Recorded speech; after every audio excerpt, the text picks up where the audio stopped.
오늘 이 말씀을 읽으시면서 어떤 생각이 드셨습니까?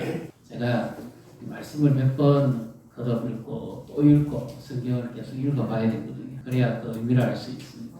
몇 번 읽고 또 읽고 계속 읽을 중에 하나의 예전에 봤던 이 프로가 연상이 됐습니다. 뭐 영화를 패러디한 뭐 개그 코너인데요. 그 단어가 이렇습니다. 너가 보지 마시노. 이 참 웃기려고 한 게 아니고 시사적이고 풍자적이고 교훈적인 내용이 있습니다. 그 공부하는 애를 풀어내가지고 성적을 보고는 선생님이 야단을 치는데 너가 아버지 뭐 하시면 묻습니다. 그러면 뭐 합니다. 이러면 너가 아버지가 그렇게 고생해서 네 교육시키는데 이 공부를 이래야 되겠느냐, 앞으로 네 뭐 될 거냐 이러면서 엄한 가르침을 하죠. 무서운 선생님이지만 나를 위해서는 아주 좋은 스승이고 훌륭한 인생의 길잡이죠. 그때 우리는 그런 선생님 밑에서 많이 교육을 받았지 않습니까? 내가 아버지 뭐 하시노 이 생각이 제가 오늘 성경을 읽으면서 영적으로 한번 대입을 해봤어요. 하나님은 뭐 하시노? 여러분 인생의 문제가 여기 있지 않습니까? 내 인생의 질문이, 내 인생의 의문이 하나님은 과연 뭐 하시노? 오늘 이 말씀을 잘 보시면 제 마음하고 같을 겁니다. 하나님은 과연 뭐 하실까? 제가 좀 오리지널 단어를 쓰려고 그러다가 주변에는 차마 그렇게는 못 쓰고 하나님은 무엇 하실까? 이렇게 적었습니다만은 뉘앙스를 살려보면 하나님은 뭐 하시노입니다. 이 어렵고 힘든 때를 살아가는데 과연 하나님은 뭐 하시노? 하나님 우리의 사정을 아시는지 모르시는지 하나님은 과연 뭐 하실까요? 그래서 오늘도 우리 인생의 의문 하나님은 과연 뭐 하시는 분인지 무엇을 하실 것인지 그 대답을 오늘의 말씀 속에서 찾고 또 우리 인생의 문제의 궁금증도 해결하고 하나님께 더 가까이 하나님을 더 사랑하는 이와 같은 은혜가 함께 하시기를 주님의 이름으로 축복합니다. 오늘 말씀을 잘 보시면요. 한 사건이 나옵니다. 에스더는 하나님이라는 단어도 없고 여호와께서 이런 단어도 없습니다. 전부 에스더에 나오는 주제의 전환은 항상 시간과 사건 그리고 사람들의 어떤 흐름 이것으로만 진행되어지는 하나님의 말씀입니다. 다른 성경 같으면 분명히 하나님이 한번 간섭하셔서 이렇게 말씀하실 만한데 전혀 그런 게 없습니다. 그래서 오늘도 잘 보시면 모르드게 유다인으로서 바벨론 포로에 끌려왔던 사람입니다. 그의 조카 에스더 아비하일의 딸이죠.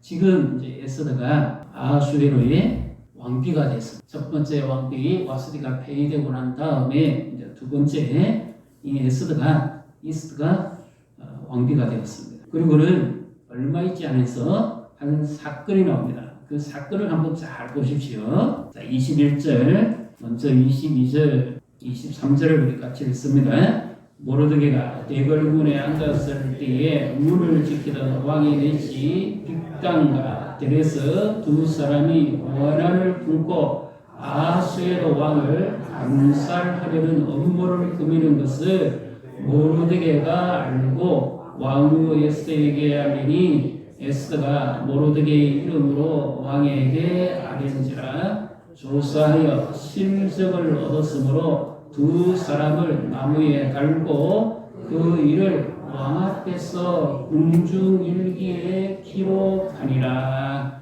아멘. 여기는 역사적인 배경이 있습니다. 페르시아 그리스 전쟁에서 페르시아가 이 아수에로 역사상 크세레크세스 1세가 전쟁에 나가서 살라미 해전에서 엄청나게 대패를 합니다. 거의 국력이 반이나 줄을 들 만큼 위기가 옵니다. 그런 상황입니다.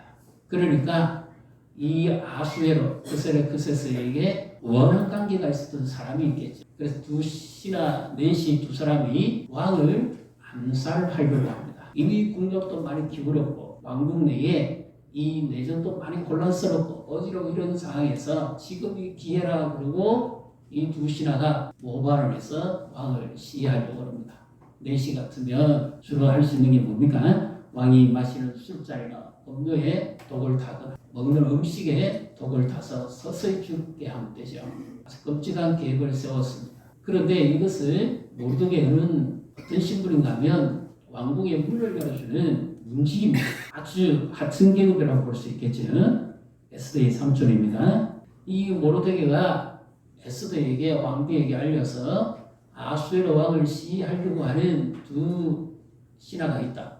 그래서 그것을 알려서 살펴보니까 실제로 그와 같은 계획이 있어서 이 두 사람을 나무에 달았다는 것을 심판을 했다는 말입니다. 그러면 여기에 뭔가가 하나가 우리 패러다임이라면 하나가 나와야 됩니다. 그러니까 왕의 목숨을 건져줬으면 상을 줘야죠. 일기에까지 기록할 정도 같으면 명확한 사실이잖아요. 자기의 목숨을 건져줬잖아요. 그럼 상을 줘야 됩니다. 그런데 성경의 흐름은 그렇게 가지 않습니다. 우리 인생이 때로는 우리가 원하는 패러다임으로 가지 않을 수도 있습니다. 내가 열심히 노력하고 예수 누구보다도 충성하고 잘했는데도 전혀 결과가 내게 원하대로 오지 않을 수도 있습니다. 1차적으로 그렇습니다. 그 다음에 3장 1절 한번 보겠습니다. 3장 1절 같이 읽습니다. 그 위에 아수에로 왕이 아각 사람 함므다다의 아들 하만의 지위를 높이 올려 함께 있는 모든 대신 위에 두니. 그 후에, 그러니까 그 후에 모르드게가 왕에게 이 사실을 알려서 왕의 생명이 보존되고 난 그 얼마 후에, 정확하게 어떤 시간인지는 모르겠어요. 얼마 후에 이 아수에로 그세레크세스 1세가 이 어수선한 이 내각을 다시 회복시키고 정권을 다시 안정시키기 위해서 무엇을 하는가 하면 그 자리에 하만이라는 사람을 올립니다. 이 사람이 아수에로 왕, 그 다음에 에스드 왕비, 그 다음 자리 페르시아 제국의 세 번째 자리에 앉습니다. 신화 중에서는 제일 첫 번째입니다. 그럼 여기서 우리에게 의문점이 없습니까? 아니, 목숨을 건져준 사람한테는 벼슬도 없고 상도 없고 아무것도 없습니다. 그런데 전혀 알지 못하는, 물론 이 하만이라는 자가 그동안에 감춰져 있었겠죠. 세 번째 자리에 오를 정도의 높은 관직에 올랐다는 것은, 이것은 도무지 이해가 안 돼요. 그렇잖아요. 하나님은 뭐 하시는지. 아니면 모르드게도 상을 주고 이 하만도 뭐 올려줬으면 별 문제는 없겠지요. 우리가 살아가면서 신앙생활하는 사람이지만 언제가 흔들립니까? 나보다 특별하게 잘하는 것도 없는데 내가 봤을 때는 내가 좀 못한 사람이 나보다 더 앞서가는 경우에, 직장에서도 그렇고요. 학교도 자녀도 양육을 하는데 우리 집하고 우리 집 아이하고 별로 차이 나는 것도 없고, 오히려 내가 봤을 때는 우리 집 아이보다 조금 모든 면에서 좀 떨어지는 것 같은데 그 아이가 더 좋은 대학을 가고 더 잘 된다. 이러면 여러분은 감사하겠습니까? 하나님 왜 이러십니까? 이런 생각이 들까요? 교회에서도 나는 나름대로 열심히 출석하고 지나고 수고해 왔는데 그렇게 적용해 볼 수도 있겠죠. 하나님 왜 이러십니까? 이럴 때 우리가 사람인지라 믿음을 가졌지만 사람인지라 우리도 서운함도 들 뿐만 아니라 때로는 흔들리기도 합니다. 이럴 때 하나님은 과연 뭐 하실까요? 여러분의 인생의 의문, 여기에 지금 해당되신다면 내가 그렇게 수고하고 애썼는데 아니 나는 인정을 안 해주고 어찌 저럴 수가 있어. 우리 자녀는 서운함만 듭니다. 어디서 답을 찾으면 될까요? 이와 같이 비슷한 사건이 성경에 기록되어 있는 데가 있습니다. 시편 73편 1절부터 3절의 말씀을 먼저 같이 함께 읽도록 하겠습니다. 하나님이 참으로 이스라엘 중 마음이 정결한 자에게는 선을 행하시나 나는 거의 넘어질 뻔하였고 나의 걸음이 미끄러질 뻔하였으니 이는 내가 악인의 형통함을 보고 오만한 자를 질투하였음이로다. 아멘. 하나님이 일을 하시려면 요즘 공정사회라고 그러죠. 공정하게 하셔야 돼요. 사람은 실수할 수 있어요. 왕은 실수할 수 있습니다. 그렇지만 하나님은 실수하시지 않는 분이잖아요. 누구보다도 공정하셔야 될 하나님이 이스라엘 중에 참으로 마음이 정결한 자에게 하나님이 선을 행하신다는 것을 알고 있습니다. 하나님이 선하신 분인데 그럼에도 불구하고 나는 거의 넘어질 뻔했다고 말하죠. 왜 그럴까요? 우리가 누구를 시기하거나 질투할 때는 아예 나와 높은 차별이 있는 사람은 시기 질투하지 않습니다. 내 레벨급 되는 사람이 나보다 더 앞서갈 때문에 시기 질투. 그리고 나보다 좀 못한 사람이 나보다 더 앞서간다든지 집안이 나보다 더 잘 된다든지 그러면 우리도 사람인지라 시기 질투하게 됩니다. 그런데 더더욱 이해가 안 되는 것은 악인이 형통한 것을 볼 때입니다. 나는 나름대로 그래도 믿음을 가지고 있고 하나님을 섬기고 나름대로 양심껏 살려고 그러는데 악인은 내가 봤을 때는 정말 양심도 없고 막 요즘 그런 사람들 있잖아요. 그런 사람이 잘 되고 그런 사람이 더 행복한 삶을 사는 것 같고 그런 사람이 결과적으로는 더 먹고 사는 사회가 된다면 그것은 전부 불공평하다가 아니라 정말 하나님은 뭐 하시는지 묻지 않을 수가 없습니다. 우리와 똑같은 의무점을 가지고 하나님 앞에 한마터면 실수해서 눈 넘어질 뻔한 사람이 그가 비로소 깨닫는 결론입니다. 자기가 악인의 심판자가 되어서는 안 돼. 모든 주권을 하나님께 있는 겁니다. 나와 설령 다른 존재라 하더라도 내가 그를 심판했어는 안 돼. 모든 상황, 모든 여건, 모든 사건, 모든 시간 속에서 심판하고 판단하시는 분은 하나님이시기 때문에 설령 내 눈에 보기에 그렇다 할지라도 내가 평가해서는 안 돼. 나는 나대로 그는 그대로 하나님이 따로 보시는 것이 있습니다. 그래서 우리의 시선을 하나님께 두어야 돼요. 이런 억울한 일이 있고 정말 불공정한 일이 있다고 생각될수록 하나님께 집중해요. 그래서 그도 처음에는 근무도 하고 정말 세상이 이런 세상이 있을 수 있느냐 너무 분노하기도 했습니다. 그러다가 73편 17절에 그가 한 답을 발견합니다. 하나님의 성소에 들어갈 때야 그들의 종말을 내가 깨달았나이다. 인생의 모든 주권을 하나님께 있는데 하나님 앞에 나가서 하나님의 임재를 경험하고 예배드리면서 하나님의 말씀을 듣는 순간에 비로소 인생의 의문이 풀렸다는 겁니다. 우리는 하나님의 자녀고 그래서 하나님은 엄밀히 보시는 중에 갚으시는 분인 줄 믿으시기를 바랍니다. 옆에 분 보시고 축복하십시다. 하나님은 엄밀히 보시고 갚으십니다. 지금 내 눈에 볼 때는 하나님이 정말 잠잠히 계신 것 같아요. 하나님 정말 뭐 하시는지 속상할 때가 있습니다. 하소연하고 싶을 때도 있어요. 넋두리하고 싶을 때도 있습니다. 이게 너무 심하게 억울하면 정말 기도하겠죠. 인생에는 여전히 억울이 많습니다. 하나님이 지난주에 살폈던 말씀처럼 미리 보신다 그랬죠. 하나님 과연 가만히 계실까요? 그래서 비로소 이 사람이 얻은 결론입니다. 73편 28절을 우리 같이 읽습니다. 하나님께 가까이함이 내게 복이라. 내가 주 여호와를 나의 피난처로 삼아 주의 모든 행적을 전파하리다.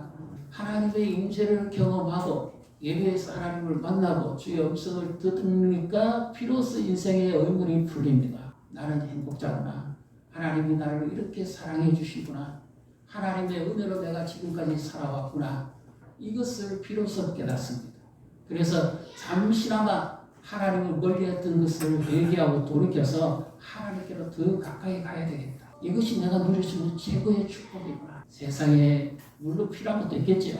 병통은 잠시 잠깐 있다가 사라지는 것이지만 하나님은 영원하신 분이니까 하나님께 가까이 가는 것. 이것이 정말 내가 사는 길이고 이것이 내가 저 사람이 누리지 못하는 정말 놀라운 축복이고 은총이구나 하는 것을 깨닫는 겁니다. 그래서 하나님을 가까이 하는 자가 복입니다. 꼭 뭘 좋은 걸 주셔서만 하나님을 가까이 한다는 것이 아니라 하나님을 더 사랑하기를 원하고 하나님 앞에 진정한 예배자로 살아가려고 하는 그런 갈망함이 있다는 것 자체가 복입니다. 재앙 많은 세상에 하나님을 가까이 하고 산다. 우리 자녀가 다른 건 좀 뒤처질는지 모르지만 하나님을 가까이 하려고 한다. 하나님을 예배하고 살려고 한다. 하나님의 말씀을 가까이 한다. 이건 복입니다. 하나님도 또 말씀하시죠. 나를 가까이 하는 자를 나도 가까이 한다고. 그러나 하나님이 일일이 다 말씀하시고 하나님이 일하시는 때는 때가 있습니다. 지금 우리의 인생의 얼굴이 풀리지 않는 것은 하나님이 일하시는 때를 지금 내가 아직 모르기 때문에 그 첫 번째 의문입니다. 그래서 하나님께 가까이 하는 것이 내게 복이다. 우리의 최고의 자산이 뭐냐? 하나님이라는 것을 깨닫는 겁니다. 물질도 있어야 되고 건강도 있어야 되고 환경도 좋아야 되고 자녀도 잘 돼야 되고 모든 지식도 있어야 되겠지만 최고의 자산과 최고의 축복의 1호 목록이 뭡니까? 하나님이 나의 하나님 되시고 이보다 좋은 게 없잖아요. 하나님이 나의 하나님 되시고 내가 하나님의 자녀가 되고 이 복은 세상이 결코 줄 수 없는 복이잖아요. 그래서 호세아서에서 계속 말씀하죠. 여호와를 알자. 힘써 여호와를 알자.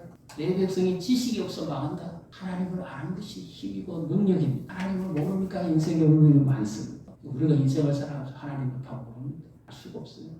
하나님 뭐 하시는지. 아직도 의문 중에 있다면 말씀 속에서 답을 찾으십시오. 자, 또 하나의 정말 이럴 수 있나 할 상황이 이제 또 한 사건이 나옵니다. 아까 3장 1절 읽었죠. 하만이 세 번째 자리에 올랐습니다. 그 다음에 모르드게는 다른 사람들은 그 하만 앞에 그 고위 간직 때문에 엎드려 절을 합니다. 그런데 모르드게는 절하지 않습니다. 자, 2절, 3절을 4절까지 같이 읽습니다. 대궐문에 있는 왕의 모든 신하들이 다 왕의 명령대로 하만에게 불어 절하되 모르드게는 꿇지도 아니하고 절하지도 아니하니 대궐문에 있는 왕의 신하들이 모르드게에 이르되 너를 어찌하여 왕의 명령을 거역하느냐 하고 날마다 고라되 모르드게가 듣지 아니하고 자기는 유다인임을 알렸더니 그들이 모르드게 일이 어찌되나 보고자 하여 하만에게 절하였더라. 필면 그 많고 많은 페르시아의 제국의 그 왕의 밑에 사람들 중에서 신하들 중에서 왜 하필이면 하만입니까? 이 하만이 어떤 사람인가 하면 아말렉 족속 함므다다의 손자입니다. 그러니까 사무엘 선지자가 찔러 죽인 아각의 후손입니다. 출애굽기 17장에 이스라엘 백성이 광야에 나가서 러비딤에서 물을 마시고 기운을 차리고 회복하려고 할 때 뒤에서 쳐들어왔던 영적인 사냥꾼입니다. 바로 그 아말렉 족속입니다. 그러면 성경상으로 보면 유다 백성들과 아말렉 족속은 어떤 관계입니까? 예, 대적입니다. 절대 같이 있을 수 없어요. 우리나라 치면 이거는 요즘은 좀 많이 말하되긴 했다고 하지만 민족 감정입니다. 그래서 어떤 누구는 감독은 일본과의 축구도 이길 뿐만 아니라 가위바위보도 이겨야 된다고. 민족적 감정이 치유가 안 됐어요. 다른 팀하고 다져도 괜찮은데 일본 팀하고 뭐든지 지면 안 된다. 이게 보통의 그 상처가 그대로 남아있는 거죠. 다른 사람에게는 무릎을 딱 꿇어도 모르드게가 움직이기밖에 안 됩니다. 아무 힘이 없어요. 그런데 이 하만에게는 무릎을 꿇지 않고 절하지 않습니다. 그랬더니 하만이 한 번, 두 번, 세 번 그래도 듣지 않으니까 화가 나죠. 이제 자기를 무시하잖아요. 다른 모든 신하들은 다 왕과 왕비 빼놓고 다 자기에게 예를 갖추는데 문지기밖에 안 되는 주제에 이 최고의 이 어떻게 보면 수반으로 갈 수 있는 일을 거절하니까 얼마나 화가 났겠습니까? 그래서 이제 왕명을 거역하는 것과 같다고 엄포를 놔도 날마다 권해도 듣지 않습니다. 4절, 5절, 6절을 같이 읽습니다. 날마다 변하되 모르드게가 듣지 아니하고 자기는 유다 이름을 알렸더니 그들이 모르드게의 일이 어찌되나 보고자 하여 하만에게 전하였더라. 하만이 모르드게가 무릎을 꿇지도 아니하고 절하지도 아니함을 보고 매우 노하더니 그들이 모르드게의 민족을 하만에게 알림으로 하만이 모르드게만 죽이는 것이 부족하다고 생각하고 아수르의 온 나라에 있는 유다인 곧 모르드게의 민족을 다 멸하고자 하더라. 모르드게가 그냥 개인의 어떤 자기 자존심 때문에 절하지 아니했다고 생각할 수 있습니다. 잘못하면 인간적인 어떤 그거에 의해서 동기에 의해서 절하지 않았다고 생각할 수 있는데 그것이 아니고 성경적으로 좀 더 들어가면 여기 절하다는 표현이 경배하다는 뜻입니다. 그러면 이 경배의 대상은 누구죠? 하나님께만 경배하는 겁니다. 움직이지만 인간적인 자존심이 아니라 신앙을 숭상하기 위한 모르드게의 결단이었습니다. 그래서 유다인이라 그러니까 이 하만이 너 하나 죽이는 것 갖고는 불이 안 풀린다. 그러면 남아있는 유다인을 다 죽여야 되겠다. 그래서 이제 계획을 짜죠. 업무를 꾸미기 시작하죠. 자기만 죽으면 될 텐데 유다인까지 다 죽게 생겼습니다. 심지어 왕비도 유다인이잖아요. 그러니까 얼마나 큰 앞으로의 위기가 닥쳐오겠습니까? 이런 상황에 하나님은 뭐 하십니까? 세상 사람들끼리의 뭐 접근하면 뭐 자존심 싸움이기도 하고 뭐 다툼이라고 할 수도 있겠지요. 그런데 이것을 오늘 우리에게 적용하면 그리스도인입니다. 믿음으로 살려고 합니다. 그러면 그럴수록 직장에서나 사회에서 국가에서 좋은 기회와 영광을 받는 걸 고사하고 오히려 더 안 좋은 일이 생기고 어려운 일만 생깁니다. 그러면 우리는 어떻게 생각이 됩니까? 하나님 뭐 아십니까? 내가 이렇게 믿음으로 살려고 하다가 핍박까지 받는 정도가 아니라 이제 죽을 지경이 됐습니다. 나만 죽는 게 아니라 우리 민족이 아예 사라지게 생겼습니다. 저 하만의 손에. 하나님 뭐 하십니까? 하만이라고 하는 이 속성이 세상입니다. 하나님과 반대되는 세상적 속성. 하나님의 창조 질서를 거스르고 하나님의 다스림을 거부하는 세상적 속성입니다. 하나님의 말씀을 대적하거나 하나님의 말씀을 왜곡하면서 자기 중심으로서 세상을 움직여가려고 하는 이 대표적인 속성이죠. 이것을 요즘 허리만 해서 세속화라고 합니다. 그 앞에 무릎을 꿇으라는 거예요. 지금 이 시대 교회를 네가 그리스도인이냐? 그러면 무릎을 꿇어라. 지금 10월 27일 한국교회 연합예배 큰 기도회가 있지요. 어떤 의미입니까? 사회가 통념하고 모든 국가에서 인정하고 모든 이 질서가 이렇게 흘러가고 있는데 왜 너희는 거부하느냐 그 말이에요. 이것이 인간적인 거부가 아니라 진리이기 때문에 진리를 위해서 저항하는 거죠. 동성애, 동성은 사회적인 이런 거 악법을 저지하는 것이 인간적인 힘에 의해서 나오는 게 아니고 어떤 정치의 힘이 아니라 하나님의 말씀이 거슬러지기 때문에 그래서 그 앞에 절하지 못하겠다 그 말이에요. 세상적 흐름이 아니라 실행이겠냐 아니냐. 지금 이 모르드게의 본심을 살펴보면 하나님의 말씀을 사수하고 신앙을 지키기를 원하는 결단을 하는 겁니다. 이것이 오늘 우리나라에 이렇게 지금 적용되어 있습니다. 한국교회에 우리 그리스도인에게 정말 내가 그리스도인이라면 이 모든 사람이 다 절하니까 너도 해라. 받아들여라. 여러분 어떻게 생각하십니까? 이 부분에 대해서 강요할 수는 없지만 그러나 내 신앙의 자유 안에서 신앙은 지켜야 됩니다. 다음 주에 한국교회 연합운동이 바로 이런 취지입니다. 진리를 바르게 사수 하나님 앞에 영적으로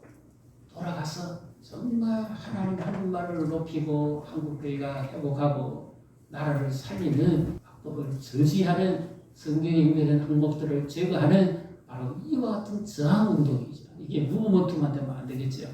하나님의 특별한 은혜가 있어요. 이런 나라의 시국적 상황 속에서 한국교회의 위기적 상황 속에서 하나님은 과연 구하실까요? 아리스 교사가 평양 그 형무소죠. 형무소는 그 춥고 영하 35도 이상 떨어지는 그 같은 옛날 시설이 좋기는 합니까?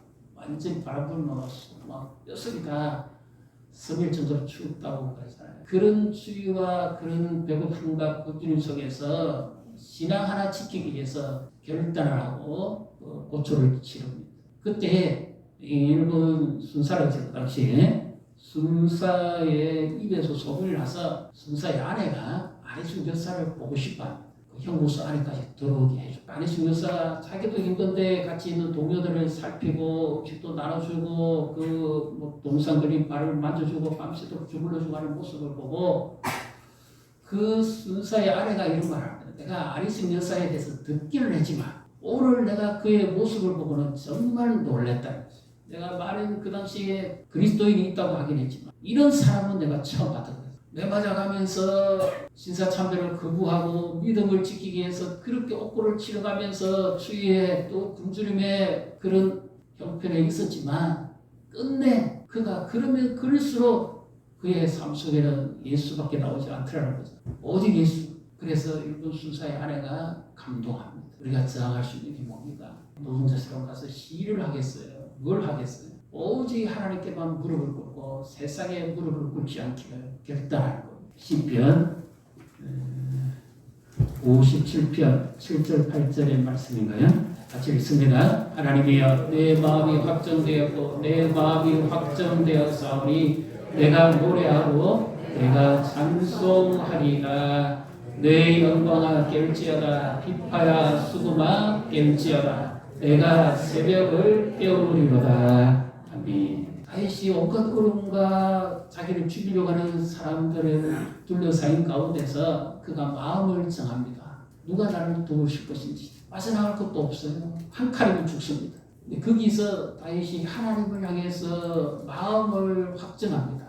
내 마음을 확정하고 확정해서 그래서 내가 새벽에 하나님 앞에 나가겠다. 밝은 낯이 되거나 이러면 노출이 되면 언제 죽을지 모르고 밤에도 잠도 제대로 자지도 못하는 이런 상황이니까 새벽에 일찍이 하나님 앞에 나가서 하나님께 무릎을 꿇겠다.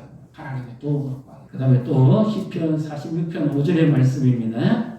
3부 9절 같이 읽습니다. 하나님이 그 성중에 계심에 성이 흔들리지 아니할 것이라. 새벽에 하나님이 도우시리로다. 새벽에 하나님이 도우시리로다. 우리 내일부터 특별 새벽 기도가 있습니다. 개인적으로도 지금의 기도해야 되고, 국가적으로도 기도해야 되고, 교회적으로도, 한국 교회적으로도 지금은 기도해야 돼요. 하나님께 무릎을 꿇으면 세상에 무릎 꿇지 않습니다. 옆에 분 보시고 축복하십시다. 하나님께 무릎을 꿇으면 세상에 무릎을 꿇지 않습니다. 다윗이 하나님께 무릎을 꿇으니까 사울의 칼날에 무릎을 꿇지 않습니다. 오직 하나님께만 무릎을 꿇어요. 세상 사람들은 아부하고 눈 가리고 아웅하고 그렇게 합니다. 우리는 은밀히 보시는 하나님 앞에 무릎을 꿇을 때 하나님께서 응답하시고 우리가 알지 못하는 놀라운 일을 이루어 가신다는 것을 믿으시기를 바랍니다. 데살로니가 3장에 보면 때마다 일마다 하나님의 평강이 너희 가운데 함께 하시고 주 예수 그리스도의 은혜가 너희 위에 함께 있을지어다. 때마다 일마다 우리와 친히 함께 하시는 하나님의 평강입니다. 모든 상황, 모든 시간, 모든 여건 속에서 우리가 주를 바라봐야 되는 이유가 바로 이겁니다. 우리가 새벽에 가서 무릎을 꿇을 때 우리가 그 현장에 다 참석을 못하더라도 하나님 우리의 기도를 들으시고 새벽에 우리를 도우실 겁니다. 우리 개인도 살고 나라도 살고 민족도 살고 한국 교회도 살고 자녀도 사는 유일한 길은 하나님께 무릎을 꿇는 겁니다. 옆에 분 보시고 내일 새벽에 보십시다. 엄밀히 보시면 하나님이 갚으십니다. 안희식 육사가 평양 연구소 수감 중에 있을 때 하나님이 늘 안희식 육사의 특징은 눈물을 너무 많이 흘려가지고 눈이 얼어버렸다. 눈이 얼은 사람 죽습니다. 그런데 하나님 기적까지 또 회복시켜요. 그 기도와 눈물을 기억하시고 하나님이 대한 독립을 주시고 신앙의 자유를 주시고 우리가 무릎 꿇으면 하나님이 기억하시고 우리가 하나님께 엎드리면 하나님이 들으시고 응답하신다는 것을 믿으시기를 주님의 이름으로 축복합니다.